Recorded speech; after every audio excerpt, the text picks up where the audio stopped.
Welcome to Chess in Assam. Today we are going to study a chess game of two intermediate players. Let's see the game. Points to be noted. You will have to see the threats, ideas which the players are using, mistakes and the good moves. These are all we are going to study.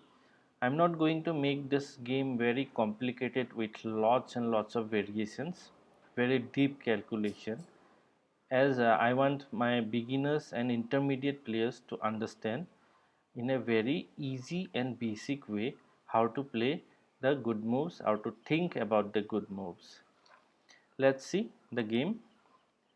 So the game was e4 e5, knight f3, knight c6, bishop b5. So this is a Rai-Lopez variation, Rai-Lopez opening, and this is one of the most attacking opening from white. a6, bishop f4, knight f6. Okay, attacking the e5 pawn, also developing the piece. This is a nice move. Castling. As we know, in our opening rules we have to castle as soon as possible, but in this position white is also playing one gambit. Gambit means you are giving out, suppose, a pawn or a square to your opponent, and in return you are taking some advantage, like development advantage, like early castling, like good squares, attacking advantage. It can be anything. So okay, black accepted the gambit by taking the e5 e4 pawn, d4. Yeah, this is the most obvious reply. The idea behind this move is when black captures the pawn, white will play rook e1. Now this knight on e4 is under attack, and also this is pin. This is the idea behind d5, and some sub ideas like opening the bishop line diagonal, sorry, and trying to develop the pieces. All these are sub lines. Also attacking the center, we can say. These are the basic points of the chess openings. Okay, let's continue. Pawn takes pawn, rook e1, as we already discussed. Now this knight is very vulnerable. That means the knight is you have to be very careful what you are playing, otherwise you will lose the knight on e4. d5. Okay, knight takes d4, b5. Okay, if I am not wrong, black was thinking he is going to play b5 and he will be blocking the pin of the knight. Let's get back. This knight on c6 is pin, so he is trying to block the pin. I can say it is good, but the problem is there. He overlooked the c6 knight. When black is playing b5, the c6 knight is now undefended, and b5 is a wrong move. Now knight takes knight is the best move. Knight takes b5. Okay, I don't think this is a good move. Okay, you are getting two pawns. Again, you are attacking the knight here. You have f3 threat. Black is going to lose one of his knights. But even though I think knight c3 could have been easy win. Let's check. The queen is attacked. Queen f6. He will be trying to attack f3. Okay, like this way. Double attack on f2, sorry, and attack on c3.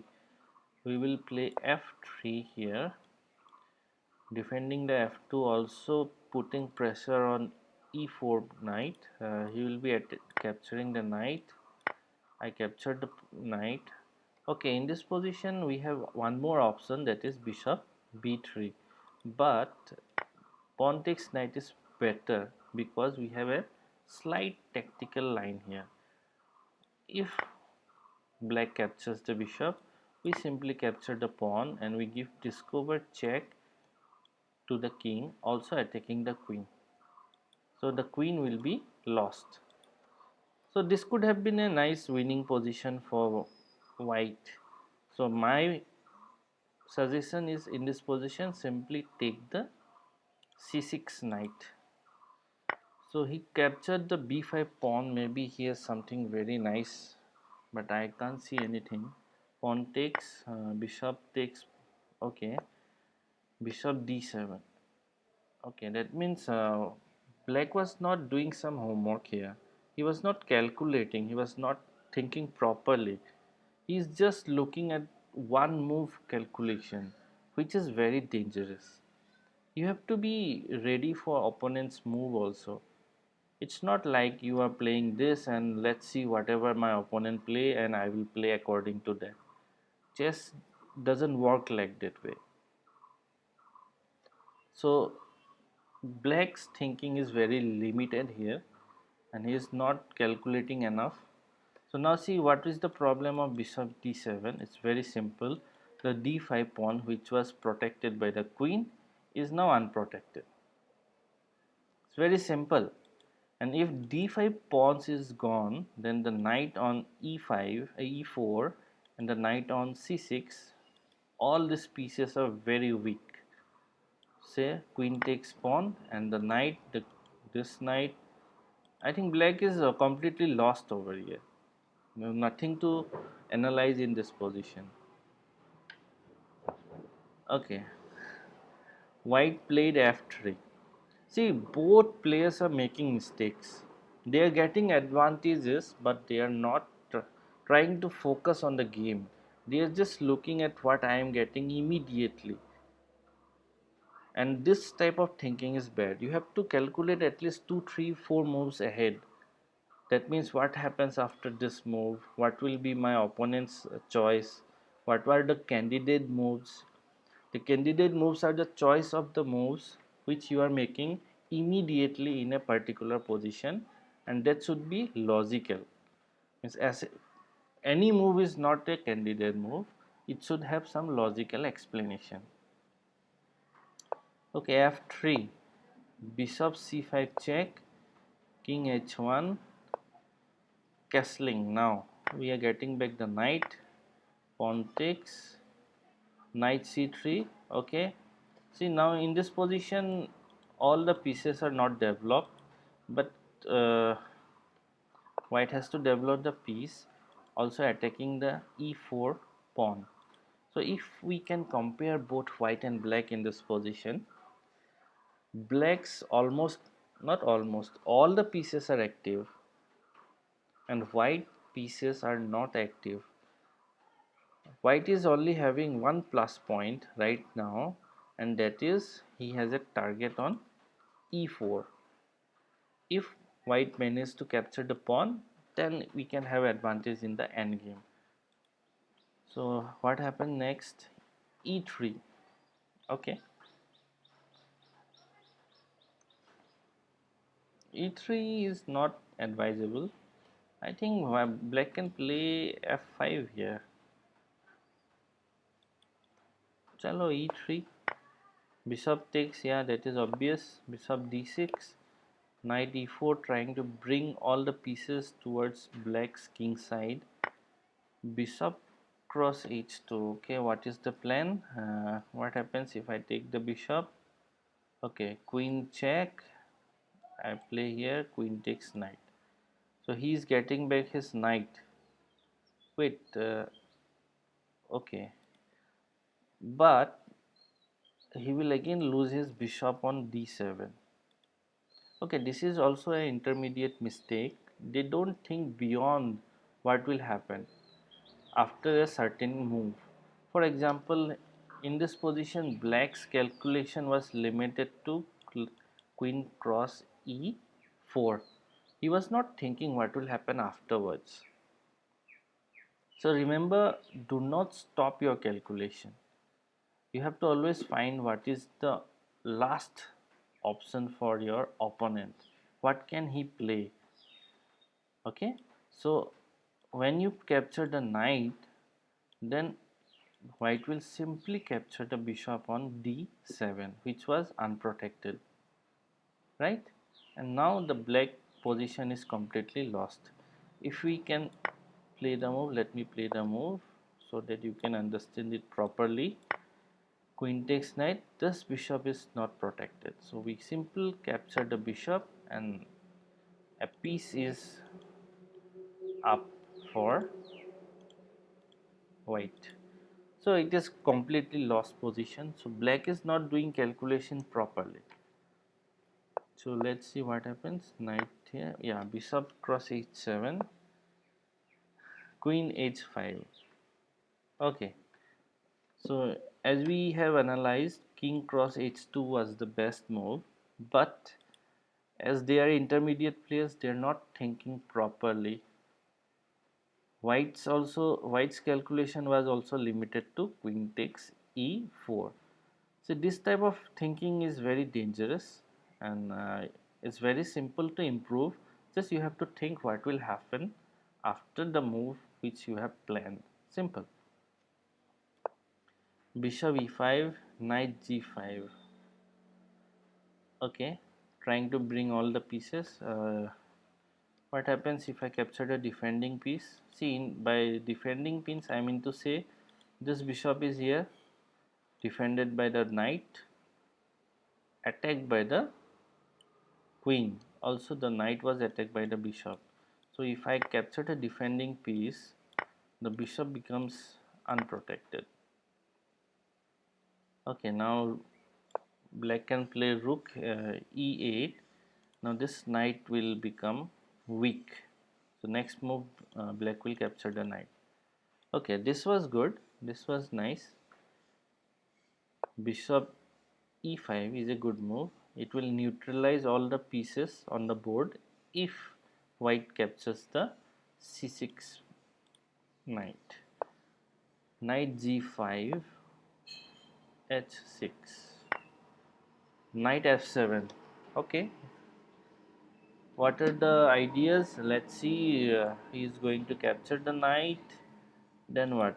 Okay, we have bishop c4. It will be pinning the rook here. Now we are attacking the rook with the queen, the bishop.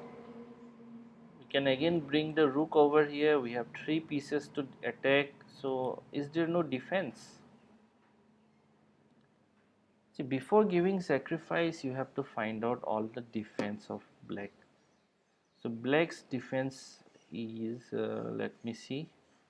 Okay, black can simply block the pin. Let's see. Oh, sorry. Bishop c4. In this position, queen e8. We are defending the rook with two pieces. Rook f1, then bishop e6. Simply blocking the pin. Now black is better. No question about it. So let's see, white must be losing now. Bishop. Okay, the knight, rook takes knight, knight. Bishop c4. Queen f6. Queen f6. Okay, but now, okay, now the rook f1 will be very bad for black. The rook on f7 will simply, so queen f6 is a blunder if I am not wrong. Rook f1, yeah. Okay, what is the difference between queen e8 and queen f6? Difference is very simple. In queen e8, the queen was not under attack, and on queen f6 the rook is attacking the queen. So difference of a tempo is a time of chess move that we will discuss in our further lessons. It's very important in chess. So now black don't have any time to play bishop e6 as he has to defend his queen. I hope you understood what I am trying to say. He is defending the queen and he is not getting time to play bishop e6. But if queen was on e8, he don't have to defend the queen, he has time to play bishop e6. Very simple. g6, okay, this is blunder. Rook cross f6 is simple winning. Pawn takes, rook takes rook. Queen takes h6. Okay, intermediate players, they normally play all this kind of moves.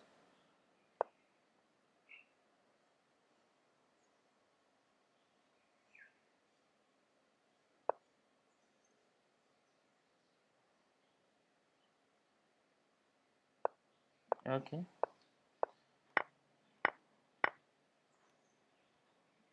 black resigns.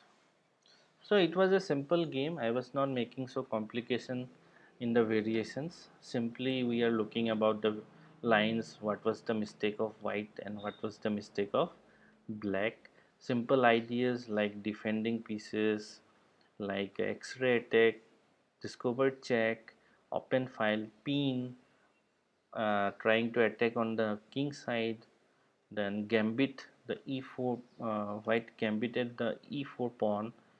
So this kind of things we discussed. Tempo was an important thing. So I hope you understood what I was trying to show you today. In our next game, next class, we will discuss more. In the meantime, you can visit my website, thechessclub.online, uh, and ask any question regarding chess to me. So I hope you liked today's class. Don't forget to subscribe, like, and share. Okay, bye bye.